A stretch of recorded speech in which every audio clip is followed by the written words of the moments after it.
the internet very much from the get-go was kind of suggested as a utopic fantasy space. It can be anything that you imagined. And like within this very puritanical environment that we're all raised in, especially in the US, of course, you're going to try to find these anonymized outlets online. Like, look at the potentials for that. Welcome to Pop Syllabus. I'm your host, Christiana Mbakwe Medina.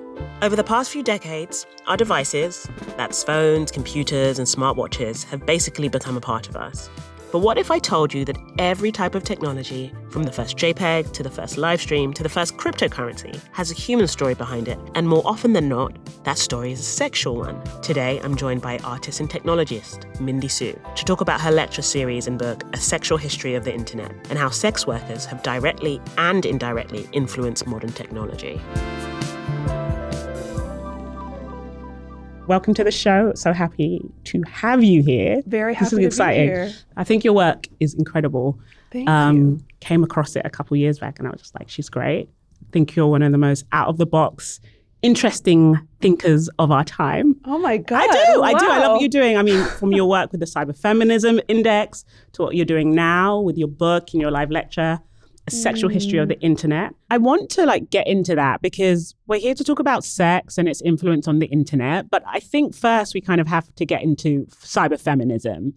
Can you explain what that is? It sounds futuristic, but it defines the here and now. I'm going to start with the etymology. If you look at the prefix cyber, it first emerged in the 1940s with Norbert Wiener's cybernetics. So in the most casual one-line description of that, it's essentially not only are you impacting a system, that system is also impacting you. So it's about feedback loops and this kind of thing. Also quite militaristic. So that was then reframed. Cyber then reappears in the 80s in William Gibson's Neuromancer, the science fiction novel. So this was important for a lot of reasons. It kind of predicted these sensory networked online landscapes well before they existed. But they were also very filled with cyber babes, fembots, depictions of women, robotic assistants, things like this. Yeah. So in 1991, VNS Matrix and Sadie Plant coined cyberfeminism unbeknownst to the other. And their premise was basically how could women basically rethink what cyberspace could be? What would this future utopia look like from a women's perspective? And is this almost pre-internet, or is this thinking about technology? It was very pre-internet because the World Wide Web emerged in 1989, and then this was coined in 1991. So then the 90s was Web 1.0, early browsers and no search engines and very bespoke websites. Dial-up, Dial-up, AOL CD-ROMs, yeah, exactly. Okay, so they come up with this term cyberfeminism, right? Yeah. And explain that a bit more. I think it really comes down to two things for me. Everyone's definition is quite different and they wanted to keep the definition open. For me, it's not only about disseminating feminism online. Yeah. It's also about being critical of technology. So for example, #MeToo was feminism distributing through an online channel like #activism, but it's not actually critical of technology specifically.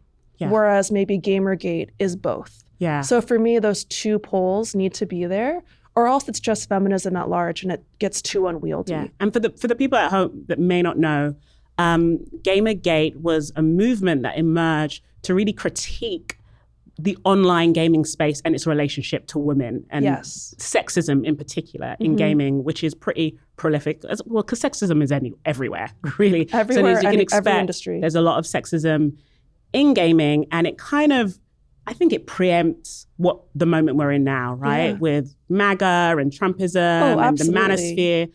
Gamergate was a pre-manifestation of where we would end up, I think, politically almost.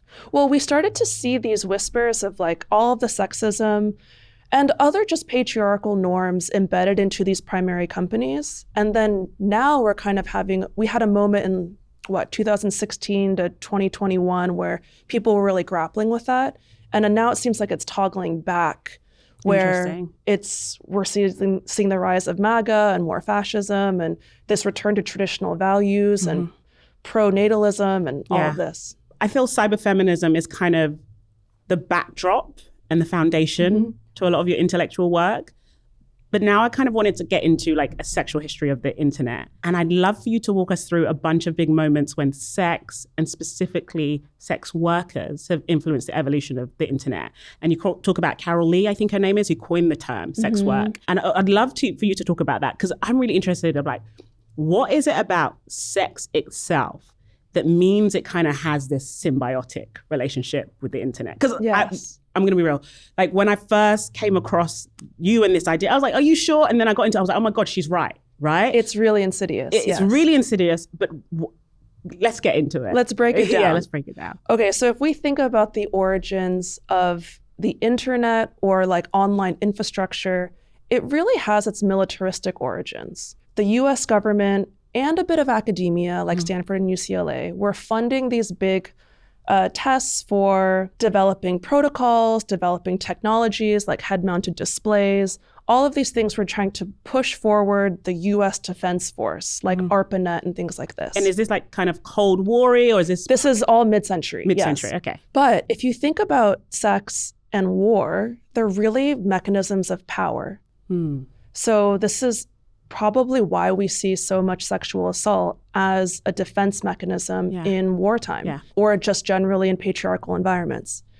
That also means that even regardless of that specific level of assault, when you have a bunch of male engineers, they're young, they're making jokes, these sexual innuendos just happen to creep into the history. Yeah.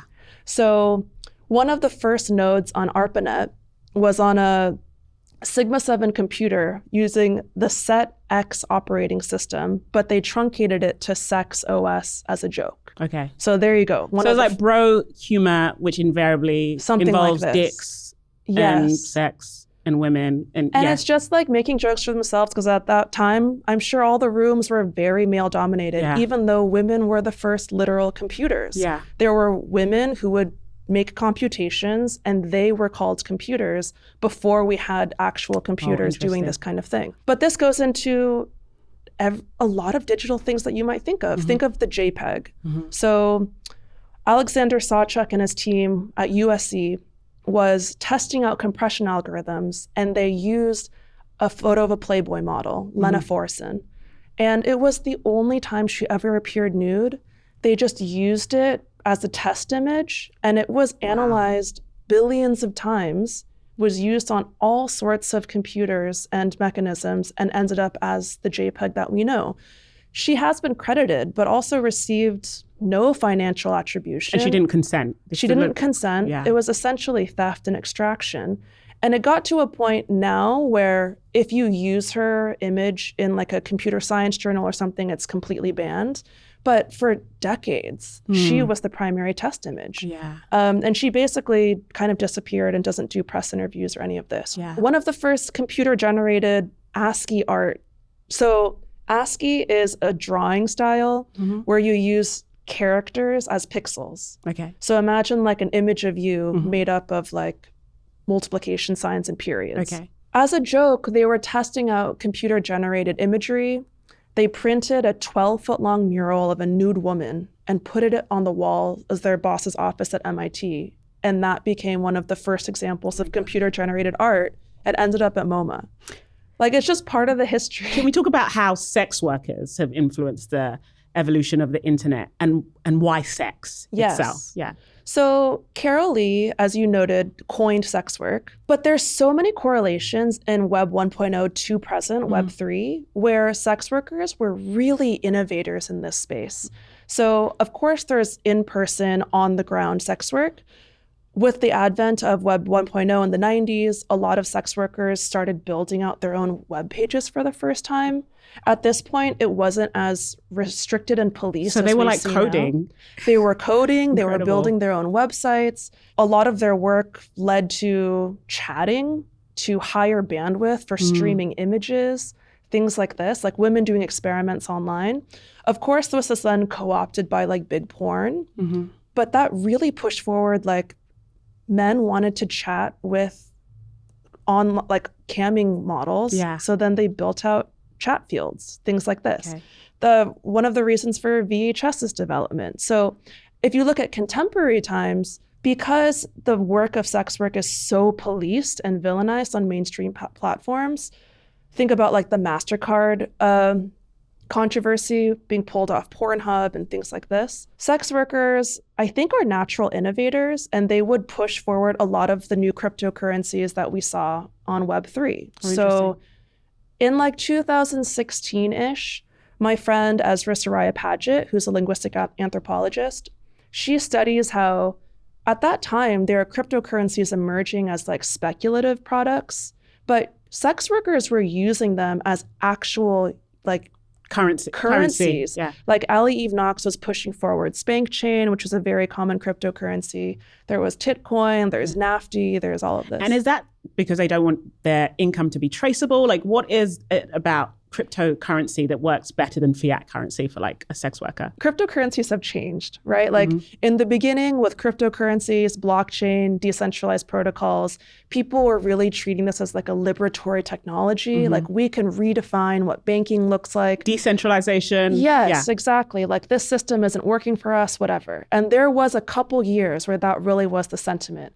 And then it kind of shifted into this like, unfortunately, this brodom that we see now. But still, with cryptocurrencies, it's largely untraceable. It's very easy to extract into your own wallet without a proper institution.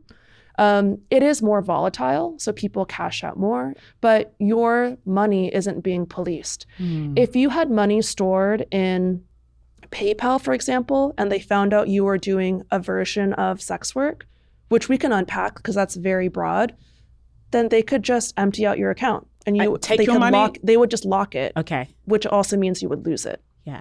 Okay. So this kind of thing was very problematic. At this point, people aren't really using cash so much. So you have to kind of rely on these digital currencies. But this is where it gets more insidious. What exactly is sex work? Like who defines what that is? That's a good question. It's really I have feelings, but I want to hear your view on it. But it's also like, what is sex? Like if you have a non-normative sexual preference, sexual orientation, you've already had to examine what sex is because it's no longer penetration for procreation. Yeah, but I think that most people aren't asking themselves those deeper or bigger questions. Do you know what I mean? They're just like sex, the notions of like what sex is, what virginity is. We kind of just, we have a shorthand for it. We accept it. We don't interrogate it. Absolutely. So even the question like, what is sex? I don't think most people really think about that. Well, it's interesting because regardless of whether they're actively thinking about it, this kind of points back to cyberfeminism, where it was really trying to understand the human as a computer. And there's metaphors of language that are similar in both. Like think about like cult deprogramming or like I have no bandwidth right now. Yeah. Like these are terms that emerged with the advent of computers and we now use it to talk about ourselves. But with sex, okay, if you're not actually doing penetrative sex, if you're just having oral sex, is that sex? If you're sexting, is that sex? Well, I would say to me, sex work is like if it's your main source of income. Sure. You know, like, but what about like OnlyFans models who are just doing it as like a side gig? I mean, it's supplemental. Like, because this is me sounding pretentious. No. Once me and my friends were having a conversation about like what's a writer, and I'm like, of course, there's like a writer in the philosophical sense, and we're all writers. But like in the strictest sense, when you fill out your taxes and they're like occupation, if you like writer, then like if it's your main source of income, I consider something to be your job over your calling. So there may be some people who have a calling as sex worker, but it's not their job, right? Okay, fine. So if it's how you make your money, then I consider you a sex worker. And to me, the spectrum is like from stripping to like OnlyFans to like maybe it's like if you're in LA, you're on a blade, which we know is a completely different reality. But I think there is not to be like, there's like a spectrum of that work, but if it's your major source of income, then and as you're kind of pointing at it getting professionalized to a certain degree because there's a lot of different modes. I mean, if you're an amateur sex worker, you just have a hobby that doesn't pay, no? No, but I don't know about this because okay, you tell me, you're the expert. Regardless of like OnlyFans models, let's say, they have a separate account on OnlyFans. We can unpack OnlyFans too, but we'll come to that later. What about Instagram models? Like some of them, soft sex work. But see, now we're adding these prefaces. I do. Soft, pseudo, loose. Because like even escorting, like right? So I'm sure you're if you're a woman on the internet, you see these women who are like, Yeah. I want a high value man. They're into hypergamy, or like their trad wife, Yeah. aspirational. And they're doing these things to get men, right? Yeah, and so yeah. there's this whole thing about like you go to maybe a hotel or a bar or a restaurant and you kind of scope the scene and look around, which is something that like prostitutes do when they're like trying to scope out for clients. And I consider that like soft escorting, whether you know you're doing it or not. Sure. Right. So like, I think there is language that we can like, I think there's a version of it where we're saying soft sex work is not as salacious as like real sex work. That's not what I'm trying to imply. Sure. I just think there's like degrees and there's variations Of to course. it, right? There's degrees of nudity. There's degrees of harm and violence, potentials for violence. There's degrees of who has access to more money or whatever this is. But I think that it's important to consider how it bleeds into lay people, right? Like, regardless of whether I consider myself a sex worker or not, whatever is impacting them will likely impact all of us. Can I say something? Yes. There's a really profound part in your performance where you say, the reason to be online is to sell something. And that like hit me in the I was like, oof. Because Tina Horn said this. It's like, and it's like, I'm someone that uses the internet a lot and uses it to spread my work, but wouldn't necessarily think I'm selling something. But you're saying that just like, there is like something at the core of being online and being on the internet that is that selling of yourself, which is adjacent to like sex work, basically. I don't even know if it was the selling of yourself, but it was this code switching that would happen. Okay. The second you put yourself on screen, you were adopting a different character. The rise of cam girls, like, is that sex work, even though you're not touching another person?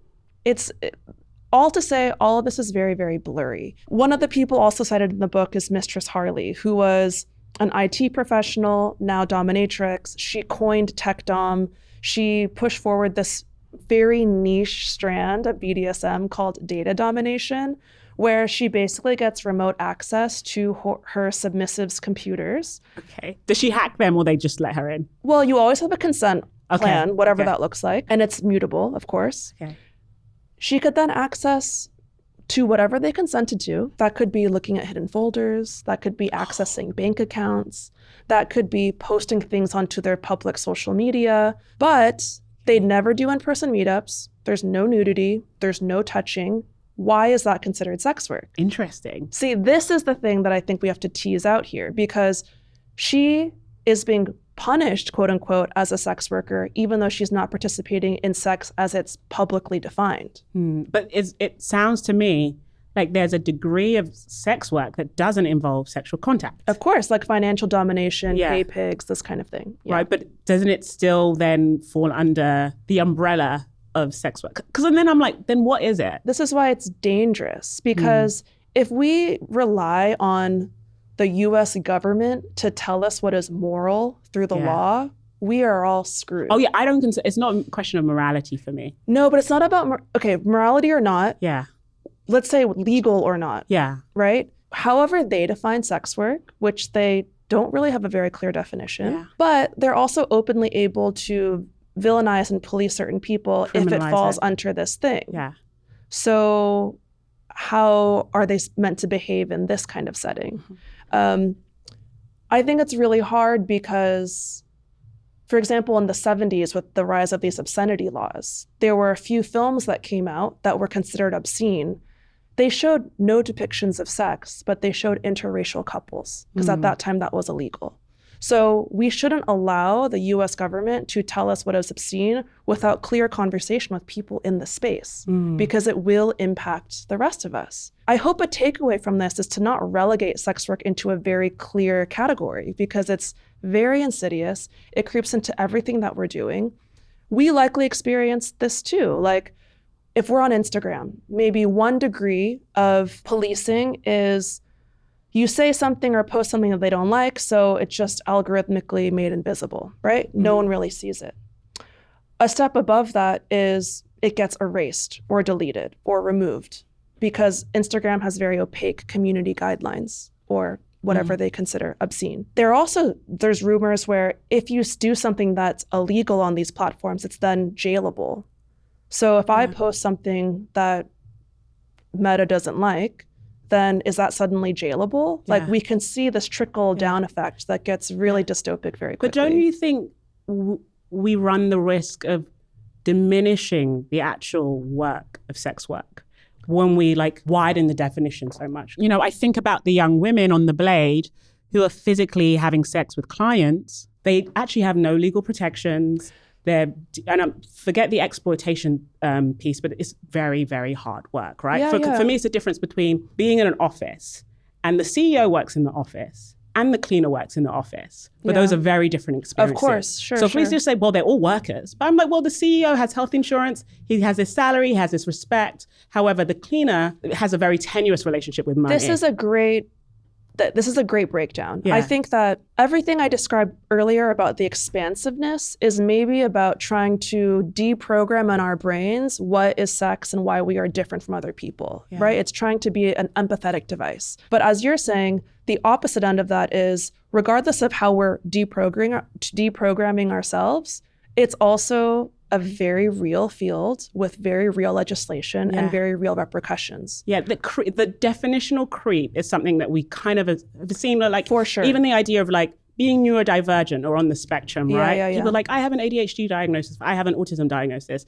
And there's people who have children who are like severely autistic, and people are like, hey, what it means for me in my day-to-day life is just different from your social anxiety. Of course. Right? But now it's become, what society then leans towards is the sanitized version of that thing. Right? So it's the really pretty, blonde, OnlyFans model, right? Who doesn't do the work we consider gritty or doesn't do the sex. It's bad Barbie, right? Bad Barbie is who we know when we think of OnlyFans, right? Yeah. And we're like, because, well, she is a sex worker because we have this creep and we have this wider definition, but then we're not talking about the girl or the woman who is like, this is their wage. I follow a lot of sex workers on TikTok. And it's like, it's deeply fascinating seeing like the highs and lows of the income they bring in. And some of them get really angry at the strippers that come online and count all their money. Because they're like, well, it's not like that every night. And it's like, I sometimes have to work other jobs. So I think that's why, for me, it's not like I have deep empathy about our very narrow definitions of what sex and sex work is. But then I guess my concern is like, for the sex worker that does need compassionate legislation, that needs, I believe they should have pensions. It's hard work. Oh, sure. Do you know what I mean? It's like pensions, health insurance, like, especially in this country where you don't have a national health service, right? Yes. These are things sex workers deserve. But like, if sex work becomes this thing that like, oh, if I just have an Instagram account, I'm a sex worker and that's who we're advocating for, then it's like, what, you know? No, of course. And I think that two truths, right? On the one hand, we can have a more empathetic response where we see our relationship to these people and vice versa. And on the other hand, we can understand it as a distinct discipline that has very real legislative repercussions and try to advocate for that in that form too. But I think in order to advocate or be allies or whatever you want to call it, it requires this decoupling between that this is very different from me. Yeah, I like that, because I think sometimes there's this tendency to see sex workers or anyone that like occupies a position of difference as those people over there. Yeah. They do that thing rather than being like, well, actually, you're more connected than you would think. Yes. I'm curious because like, you know, that Gabrielle Garcia quote about from e-commerce to streaming video content creators, the internet as we know it was built on the back of sex work. I'm curious, why do you think so few people know about this techno history? Because like we know about the modern tech founding fathers like Steve Jobs and Bill Gates and Mark Zuckerberg, but we don't know about the sex workers and the women really who have like influenced this technology, the evolution of the internet, and actually even given us the language to talk about what we're talking about today. Yeah. Well, it's interesting because even the grandfathers you listed, the fathers, they're so contemporary. Yeah. But like, where does computing even start? Like, the grandmothers of computing might be like Ada Lovelace and Grace Hopper. And some of these grandfathers might be like Joseph Weizenbaum, Vince Cerf, Tim Berners-Lee, Ted Nelson, whatever it is. Yeah. So whenever I see these echoes, in the past few years, we've seen big booms like 2020.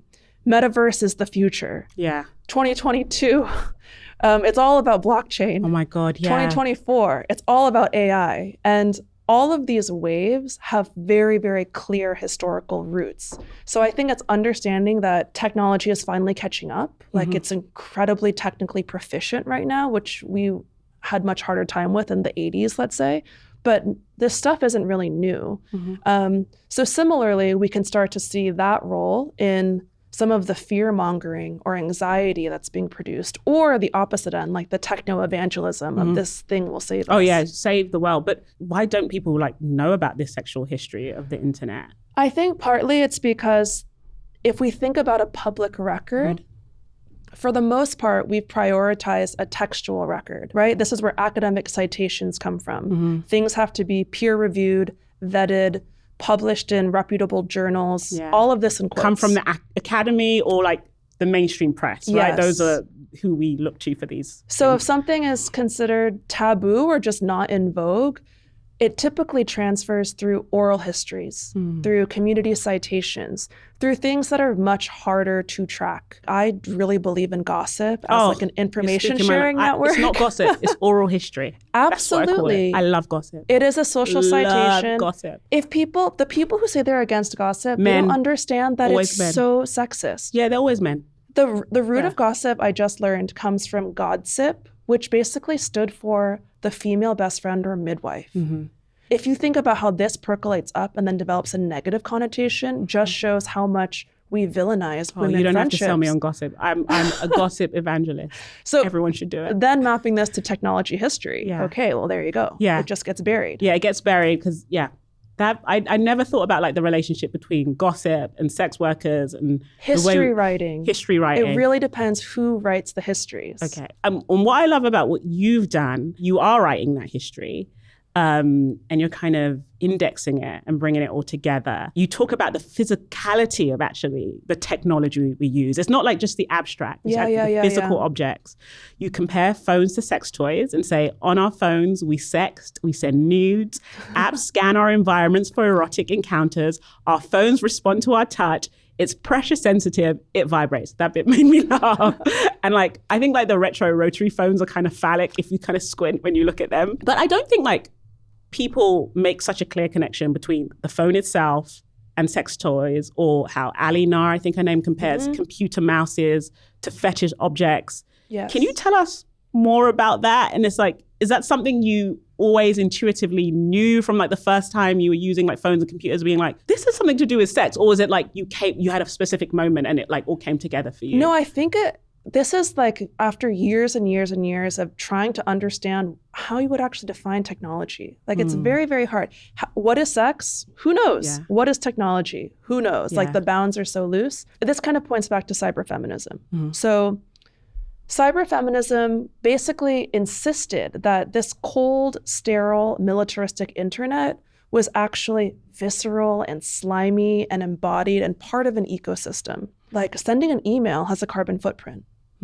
There's rare earth minerals in our phones that are mined in regions that have absolutely no governance. Yeah, children. Not to mention the problems shipping our e-waste to Guangzhou, China, and it's leading to nominal rates of, or extremely high rates of cancer and radiation, this kind of thing. So not only is it material, then we're also trying to think, okay, how do we then make embodiment a bit more conceptual?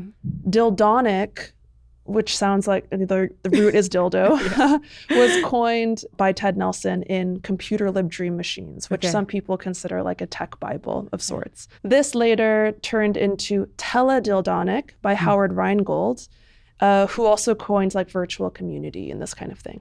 So teledildonics, at this time in the 80s, they really felt we are gonna be able to have intense sexual haptic experience through our devices. Oh my gosh. And we see this to a certain degree, remote controlled dildos and vibrating underwear, things like this, but their vision of it was so much more utopic, right? So I think that even if it never reached that potential, it's still very much... The residue of it is there. Baked into it. Okay. The phone is an extension of the human body. There is this concept in media theory where tools are extensions of the human body. A pencil is an extension of the hand, a wheel is an extension of the foot.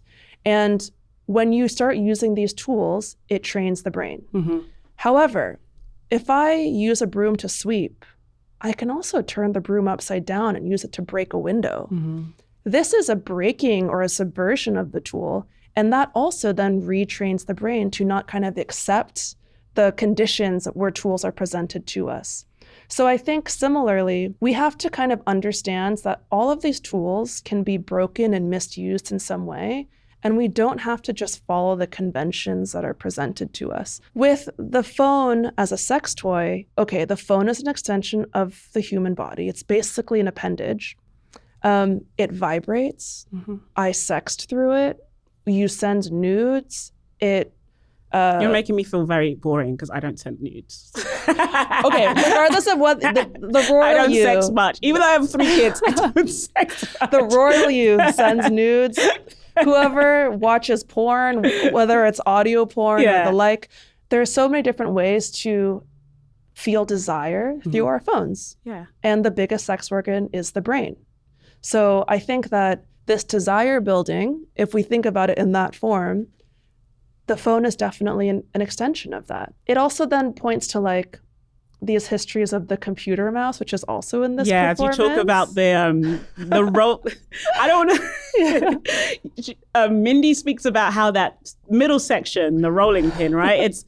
It's analogous to the clitoris, right? That's what you're talking about. But I think that so Ali Na, media theorist and scholar, has this essay called The Fetish of the Click, which basically paints the history of the computer mouse. It started with the light gun because it was used for these military testing sites. It then shifted to the light pen, which again was very phallic and changed your position or like how you actually use the device. Then Douglas Engelbart created the computer mouse. So suddenly you don't touch the screen. Your hand is separated from the screen itself. And the shape changed. Instead of it being phallic, it's quite yonic. There's 2 halves. There's a rolling wheel. Well, the men can find it, which is unusual. I mean, there it's so obvious.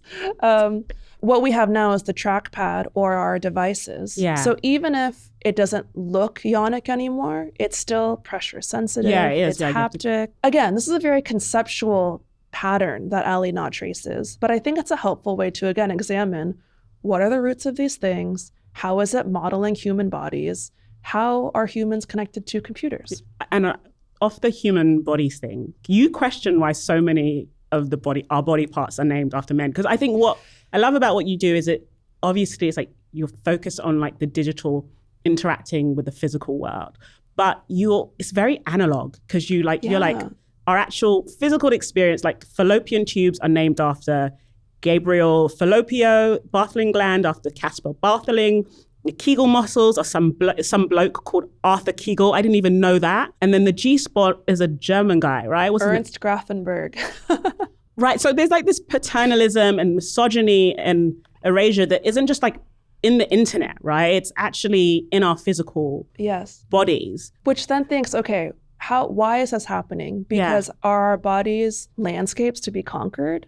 It's like territory building and claiming. Flag planting, if you will. Not to mention the way these are actually learned has really the history of experimentation, horrible, particularly on Black women. Exactly. Black enslaved women who were unconsenting. They felt like these people had less sensitivity to pain, so they didn't use anesthesia. It was a really sadistic history. Now, the majority of women in the US, 85% of gynecologists are women, but Sims is still considered the father of modern gynecology because of this research that he did on these enslaved women, Anarcha, Lucy, and Betsy, and so many others who have been unnamed. You've made this connection between how sex has shaped the internet, but arguably the internet has been kind of bad for the sex industry and maybe even our sex lives. That's debatable. The traditional pornography market shrunk with the advent of free and easy access to porn. There's a lot of data coming out about how unfettered and early access to pornography is especially bad for young men and causing addiction. Yeah. And I'm wondering, how much of that is because of sex influencing the internet or the internet actually influencing sex? Chicken or the egg. Because humans are we messed everything up. But then I'm just there is something so unique about the internet. If you went back 500 years and told somebody it existed, they'd be like, that's magic. Yes. There's no way you can do that, right? Yeah. There are some amazing porn historians and porn journalists like Noelle Perdue and Sam Lee Cole. Sam wrote this great book called How Sex Changed the Internet and the Internet Changed Sex. A sexual history of the internet is basically a very, very long essay and performance script. But Sam's book is like a proper essay anthology that brings together these amazing historical anecdotes. So I would definitely encourage people to check that out. Okay. Maybe this goes back to the cybernetic origins. Yeah. Who knows what came first? But it's clear that both are very, very much influencing each other and developing new forms. Like if you think about the rise of certain sex categories, interests, this was only possible with the advent of technology, AI girlfriends, or like virtual reality porn or stuff like this. But on the other hand, like thinking about the embodiment of our tools, maybe that's the reverse. Yeah. So who's to say? You know, I'm a parent. I've got 3 kids. They're young. And so if they ever have any screen time, it's by permission and we're present. But as you know, there's a lot of like, not even panic, there's a lot of concern from parents how to help their children navigate technology. Yeah. How much should they let their children go online? Really appreciate about how you talk about the internet as a literal tool.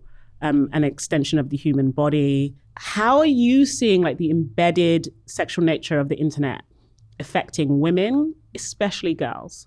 I'm really curious about that. There are pros and cons, as there always is. Some pros might be that it really did build out this like idea of a global village, because suddenly people with access to a personal computer could then find the connections with other people that weren't in their immediate proximity. Oh, I met my husband on Twitter. Yeah, incredible, right? Like all apps are dating apps. But even before this, like imagine being like a queer child in some rural city and you have no one around you, you feel like an outlier, and yet you find this robust community online. Like that's a really beautiful thing, and that's definitely, there are many, many stories in this vein. I think on the other hand, these algorithmic chambers are really pushing like a very standardized form of beauty, and along that, beauty pressures. Yeah. Of course, the rise of bullying and how that's hard to manage and monitor.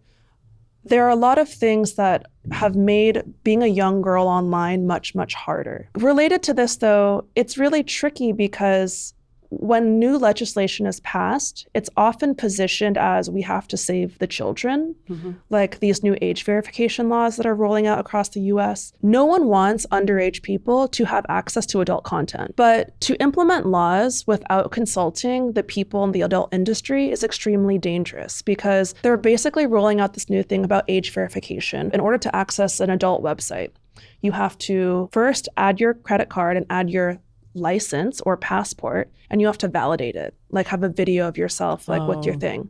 So, well, the US highly polices pornography and things that are considered sex work and patrons of it. So why would anyone want to upload their content to this site? They're then going to find channels and platforms that don't follow these rules, which are then way more dangerous for the people who are on them. Is it like the equivalent of like a back page, for instance? Yes, even Backpage. Like Backpage was so compliant with police. There was extremely low rates of sex trafficking on Backpage because no one actually wants that, right? But because of the way it's presented and categorized, it was then removed. With the rise of Sesta Fosta. So it's really frustrating when the argument is like protect the people, when actually they're just doing everything they can to push a very conservative agenda. And what do you think of like social sites like Stripperweb and My Red Book and We're Not, like the kind of digital black books for sex workers to offer these tips? Well, these were really important websites in like the 90s and 2000s because sex workers were always the little black book. They were trading safety networks. Like I think it was a really important concepts that can be pulled into other forms of social cooperation where people will support one another. For the most part, people do not want other people to face any sorts of harm. But very, very early examples of what like a social network might look like, but in a more inclusive sense. Yeah, it's interesting because sex work by its very definition, because it's so policed and surveilled, sex workers have to be collaborative to keep themselves safe, exactly, right? So it kind of naturally engenders this community where you're going to be like, well, that person, don't use them as a client, or, you know. Yeah, exactly. Gossip, oral history. Towards the end of your performance, you talk about Liara Rue, who coined the term pussy capital. Yes, Liara's a genius. Which I've been thinking about a lot, which comes in various forms like cash and crypto.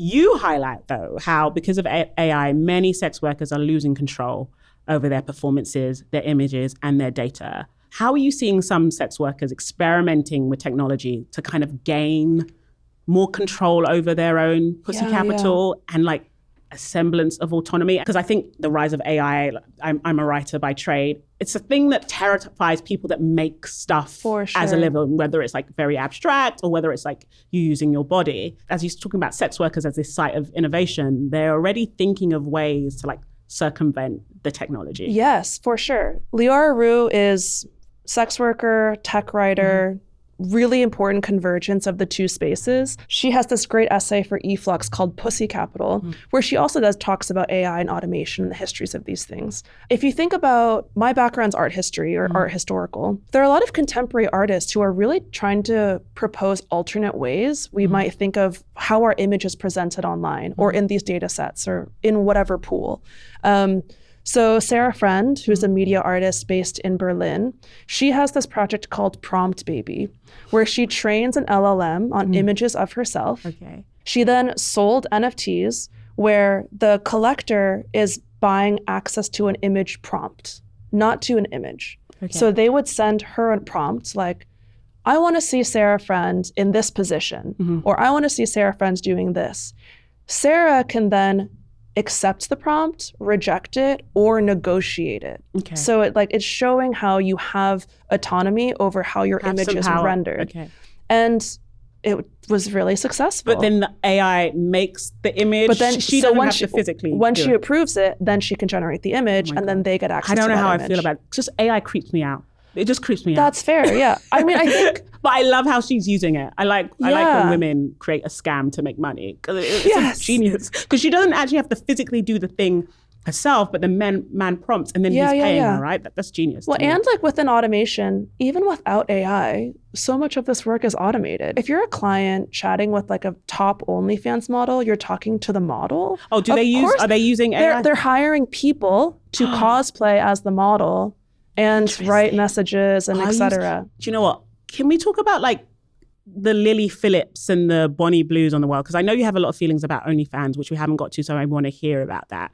You know, they make a lot of money through OnlyFans, the platform, but they also do these like pseudo events in the real media tech sense of like Bonnie Blue said she slept with over 1,000 men in 12 hours. Yeah. Lily Phillips slept with 100 men in one day. There's been a lot of criticism of this work. Like my theory has always been like they use these pseudo events as stunts to drive traffic to the real model, which is the OnlyFans, right? What does that tell us about like the model of sex work right now? In particular, what OnlyFans has done to it? Well, what's tricky is OnlyFans doesn't have an explore. So you can't actually discover someone like Patreon. On OnlyFans. It's a gated community. Yes, you have to promote something on a personal public social media platform, which is why you see algo speak emerge, like OF or other code words that's human readable. And then when you're on OnlyFans, then you try to drive people to do subscriptions or pay-per-view or whatever. I think what's frustrating about OnlyFans is sex workers built up this platform, just like they built up Patreon or many other sites before this. PayPal, massively influential. Once the sites become a robust household name, they basically erase the origins of sex workers who pushed it forward and made it profitable. Like Livia Foltz and Hacking Hustling talks about this in this performance script. It's also tricky because with OnlyFans, they technically describe it as a subscription-based content creation platform.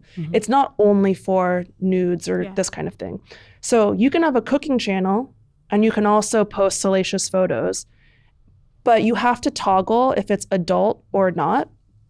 And you can only pick one per performer. If it's toggled towards it being adults, then you have a way more strict content moderation. You have a way higher cut removed. You have a way longer payout period. So again, so they penalize you for toggling towards the adult model. And even though that's what built it up, but it's also because with Sesta Fosta, platforms are now liable for what is posted on their platform versus before it was the user, which is why like Tumblr had that big blow and everything was erased. So now platforms are just so nervous about what people are posting, they're just leaning towards a way more conservative lilt and just erasing everything or like a wider swath. It's just another example of how on the one hand, you celebrate these women and you use them as your like billboards, and on the other hand, they don't get actual credit or retribution. Yeah, I think for me, like what makes me feel sad, especially when we think about this idea of like pussy capital, it's the capital that these women generated that made these platforms as big as they have. And then they're not extracting as much.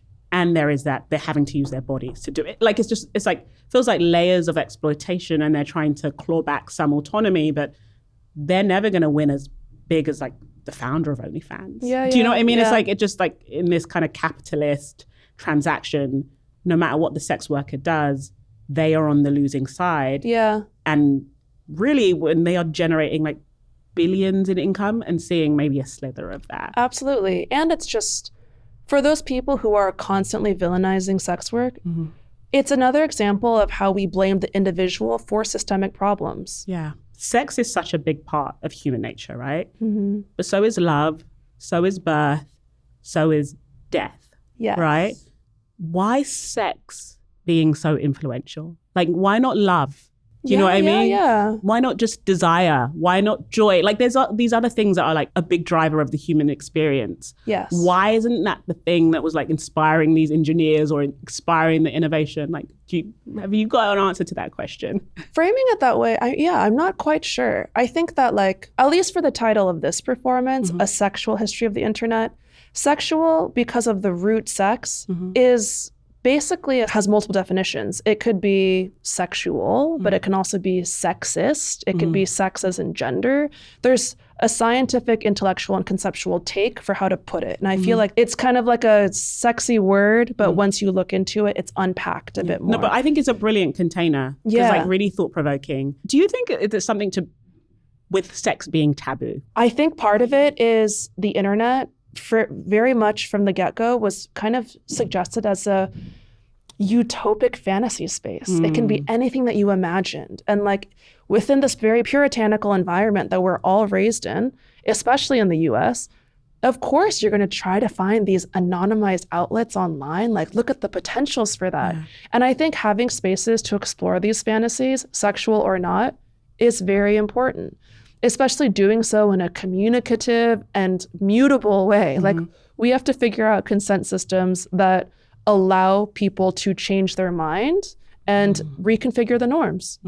As you know, this is a show all about deconstructing pop culture, which I'm obsessed with. And I'm very much like a millennial child of the internet. So much of my cyber Black feminism is shaped by technology. So especially from like a Black womanist perspective, how I engage with pop culture, I think, especially in my teen years, it was like the early Black blogs. So it was like Concrete Luke, Nicole Bitchie, Crunk and Disorderly. I think a lot of those blogs receded. And when they receded, we lost some of like Black feminist adjacent archives, and some of that conversation moved to Black Twitter. But like the internet has become a really hostile place for women, right? I think if I was coming up now, I don't know how much of that theory I would have been exposed to. Because it was just like all these Black wominists who were older than me just speaking all the time amongst each other and using like pop culture as the vehicle. We're kind of like in a moment now where women are using digital technology, some of them, for like what we'd say as unfeminist, I don't like that word, but like what we consider like kind of regressive ways. I think about this a lot in the context of the rise of the trad wife as aspirational, people using the internet to kind of just that selling of self in a very like cynical capitalistic way. I'm looking back and I'm like seeing a lot of loss of like Black womanist internet archives and ideas. You looking forward, like, what hope do you have for the internet? Where do you think it goes? You know, like, just like from a cyber feminist perspective and from like this idea of like sex workers still doing this innovative work, but we're in a moment where people are like really hostile to women using their bodies in any way that doesn't please men or please the patriarchy. For sure. The first part of your question is really pointing to how ephemeral these online spaces are. Like, as someone who's like interested in archival practices, if you think about these sites in the 90s and the 2000s and now the 2010s, 2020s, Forbes a few years ago posted this stat that like the average lifespan of a website was around 2 years, which is very short. So this statement that like when you put something online, it's there forever. It's really not the case. Even if it was online for a long time, there's so much inundation that was a form of erasure onto itself. But in Cyberfeminism Index, there are so many examples of like global forms of cyberfeminism and many of them were dealing with like Black cyberfeminism, Black womenism, there was Black science fiction, there were net femis in Korea, hack feministas in Latin America, like all these different regions and demographics were really figuring out how to use the space for themselves and for their community. And there were these really incredible websites, kind of like what you mentioned, HorrorNet, My Red Book, et cetera, like online platforms that were inclusive and meant for a specific group. Like you don't have to explain it to anyone else. Of course, these websites are very hard to maintain. Yeah, expensive. You have to basically have a subscription fee forever to keep websites online. Servers are very volatile. The programming languages constantly degrade. So it's just hard to keep things online. If people listening are interested in this kind of thing, there are sites like Internet Archive, the Wayback Machine, where you could basically, every day, they have thousands of web crawlers that take screenshots of websites because web crawlers everything's feels like getting something deleted. It feels like a science fiction I know, movie. but it's true. It's like saving a house while it's burning down. Oh my God. There is no archival practice built into the current web spaces that we use. And this means all of the subcultural content that you're talking about. It's really, really unfortunate. So that said, people then build these communities on what? On mainstream platforms, like Twitter. Twitter, Instagram. Yes. Or I'm finding that a lot of people are going into Discords. Yes, Discord is definitely having a moment right now because you don't need to have public broadcasts. It can be for a very specific community. I do see some of my like Gen Z students really building out like this idea of the domestic cozy, which tell me, what's that? Venkatesh Rao coined this term domestic cozy, which was basically like the return of websites that are meant for specific communities that were handmade. So like insular, warm communities. This is kind of similar to like Dark Forest, which was a collective for this project.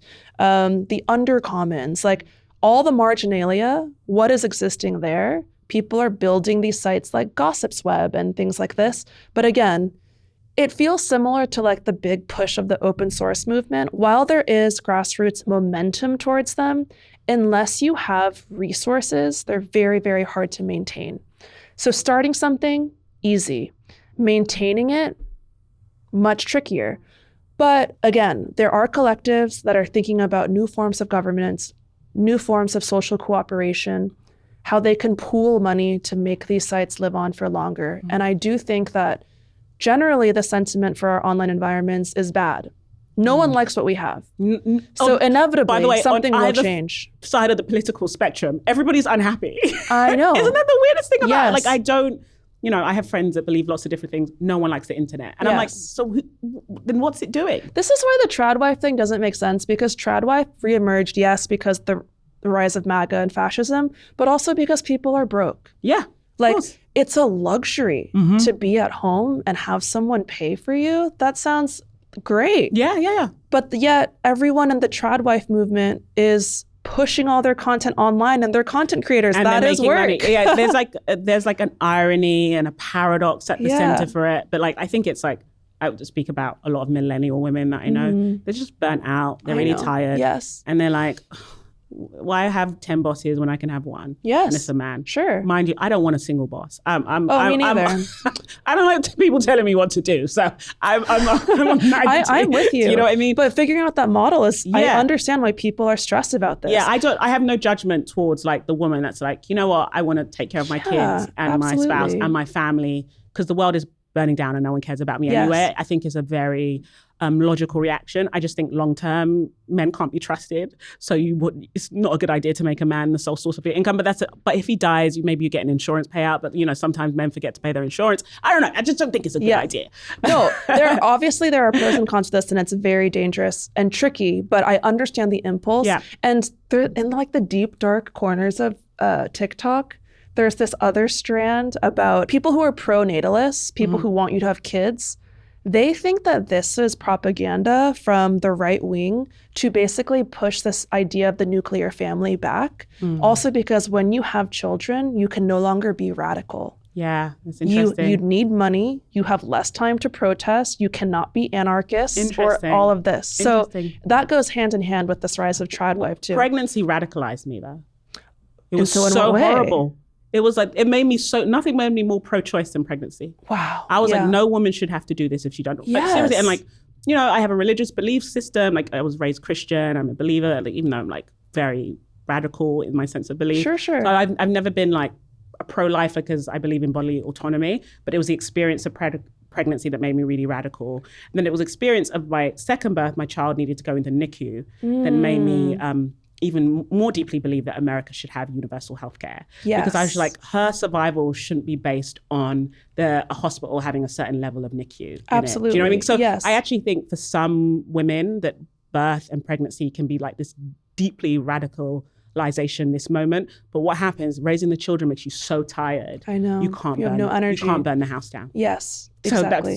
Yeah. But that anecdote's actually really interesting. Yeah. That like having such an embodied experience then reprograms. Yeah, I think it reprograms you. And I think that's why so many women who use the internet a lot are actually like radicalized in another direction. Like you meet a lot of women who like become free birthers because they were part of the medical establishment and it didn't listen to them. Sure. So they were like, well, I only found community on TikTok and Instagram and now I want to drink raw milk and like, I don't know what the hell they do. You know, I'm in some crunchy groups, but it's just like, you know, the medical establishment didn't listen to them. And then raising kids is a very lonely life, right? So then you're just on this phone, back to what you're saying about the phone being an extension of yourself. Like I speak to so many mums and their only form of any sort of pleasure or interaction is when the kids go to bed, they lay down on their pillows and they're scrolling. Yes. And they're texting. So then when someone looks at that and they're like, how could they let their child use screens? It's like, you have no idea how hard my day has been. Yeah, and the screen is like, it's like, you're either going to become a wine mom or a screen addict. Those are like the two options. But this is related to, did you read Doppelganger by Naomi Klein? Yeah, it's Doppelganger. It's similar because it's like, you have people on either side of the political spectrum and they end up with the same belief. They just get to it different ways. Like people who are anti-vaxxers, half of them are like, my body, my choice, which is very crunchy. The other half is, I don't trust in the government. So, and they all lead to the same point. So all converge. Yes. So Mindy, before you go, what's the next frontier with the internet and sex? Where do you think it's going, especially with AI? AI is a tricky one because if you look at the histories of automation, there have always been moments where a new technology was introduced and it completely changed the working landscape. So think about the rise of factories, right? It completely changed how we then think about blue collar labor. And people were stressed, legislation came, and it was more regulated. We see a version of this happening now, but I think what's different is that AI automation for the first time is really challenging white collar labor. So suddenly it's like you have higher education, you have access to resources, you're asked to be creative, to do things that are not technological, and yet all of that now can be done for us in a certain degree, and it's caused a very existential crisis. Of course, AI automation is also very much impacting blue-collar labor, but this is where I see this anxiety emerge. However, I really feel like I cannot predict the future, but because my work is very grounded in histories, if we look at historical precedents, what will likely happen is there's going to be a big legislative push. It will be slow. And yet new regulation, new jobs, new forms of maintenance will emerge. So I don't stress so much about the AI anxiety as much as maybe what we're hearing in media. I also really think it's because tools themselves are not evil. It's how we use the tool. So if you hear something about AI anxiety, it's not because they're scared of AI. It's because that these tools are reflections of social systems. If AI was introduced in an egalitarian society we would think like, oh, great, this is going to remove all of our labor. We can redistribute leisure, all of this. But because it's introduced in a hyper late capitalist society, we are like, wow, this is going to erase all of our jobs and there is no safety net for all of us. But that's a critique of a social system, of these oligopolies that have emerged, of the rise of the 1%, this kind of structure. And I think we have to interrogate that first before we blame it all on a technology. I completely agree. I'm curious about what it means for the sex worker who's in constant conversation with the internet and therefore like shaping us, especially your image. Like AI can do things with imagery, sometimes badly, you know, it hallucinates and stuff like that. Does it make the sex worker more vulnerable? Does it even change the influence of sex on the internet at all? Well, there's a lot of conversations about this. Like Noelle Perdue writes about this and speaks about it quite often. But at the end of the day, people really want intimacy. So there will be some people who actively go on like revenge porn sites and want deep fakes and want to have an AI girlfriend. But the vast majority of people do want human contact to whatever degree. She notes that even on Pornhub, to this day, the #1 search position is missionary, even with all the other things that have emerged. So even if those examples of intimacy change, I think that at the end of the day, humans want intimacy, desire, contact, and this is not going to be erased by technology. Mindy, you've been great. Thank you so much for having me. You can find Mindy's books at mindyseu.com.